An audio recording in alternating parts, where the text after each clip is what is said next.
Firstly, you can see the low pressure and high pressure circuits.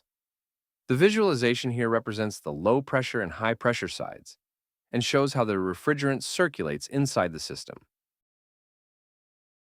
This diagram illustrates the gas and liquid stages of the refrigerant, circulating in the direction indicated by the arrows on the visualization.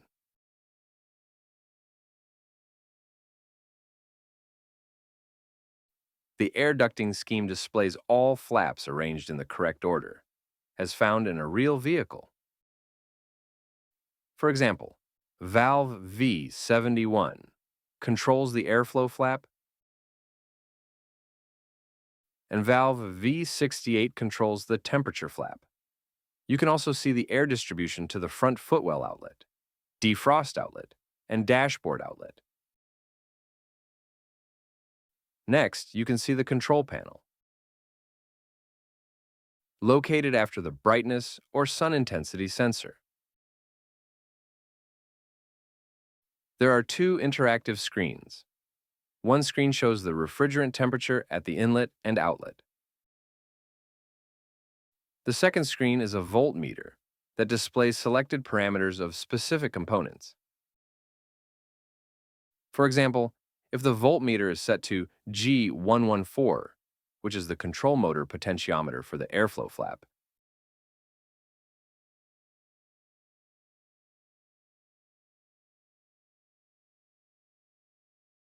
you can change the potentiometer position and observe the voltage variation during operation. All parameters can also be measured using the external contact points integrated into the diagram. Next, there is the fuse box. The fuses correspond to those shown in the wiring diagram. The diagnostic OBD2 connector is located here. Additional terminals are available for connecting an external battery. Lastly, you can see the complete electrical diagram with a legend that marks and labels all components.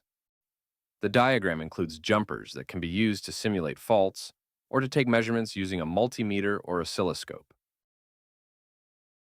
The air ducting flow system diagram visualization represents a real OEM air ducting system, which is mounted below the control panel. Next, there is an electric motor that simulates the engine used to drive the air conditioning compressor. Further, you can see the cooling radiator with a ventilator. Here is the control panel. There is an auto mode. When you select the desired temperature, the system automatically adjusts the air heating to maintain the set interior temperature. The econ mode takes air from outside the vehicle and uses it to ventilate the cabin. In this mode, the air conditioning compressor is deactivated. The front window defrost function automatically adjusts the flaps to direct maximum airflow and speed toward the windshield. Air can enter the ducting system from the outside, or if recirculation is needed, it can be taken from inside the vehicle. This is regulated by the V71 flap. By pressing the recirculation button on the control panel, we can visually observe the flap moving to the required position.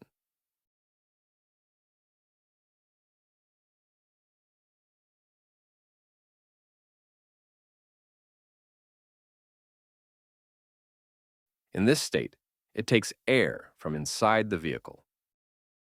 Now, if we turn off recirculation, the flap repositions to draw air from the outside. Next, we can change the airflow speed by increasing or decreasing it. Additionally, we can select the target airflow direction, for example, to the upper vents or to the footwell. At the same time, we can adjust the air ducting temperature. The temperature is displayed in Fahrenheit and in Celsius for the European market. For controlling and analyzing how the air ducting, circulation, and flaps are working, there are LED indicators. If I turn on air recirculation, we can observe changes by looking at LED indicator V71. It turns red, then starts changing position, and begins blinking. When it completes its movement and reaches the final position, it stops glowing.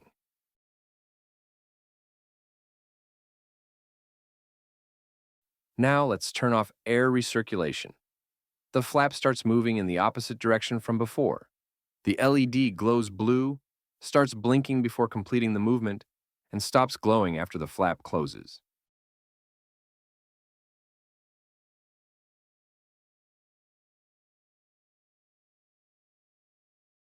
If we press another airflow position, such as defrost, we can observe the V70 flap position movement indicated by the LED.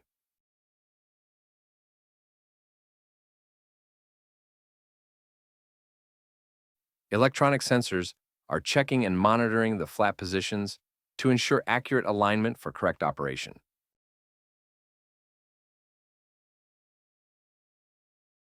We can also observe how the flaps move on the real air ducting system. Let's change the airflow position. It is clearly visible on the green motor how the electric motor moves to the required position. The moving flaps are also clearly visible from the side.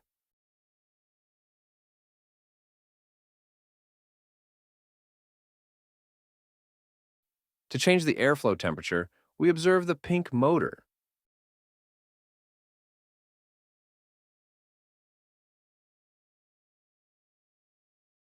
When we adjust the temperature, the V68 flap regulates how much air is directed into the heat exchanger to reach the desired air temperature. The required temperature is achieved by mixing heated air with fresh cold air.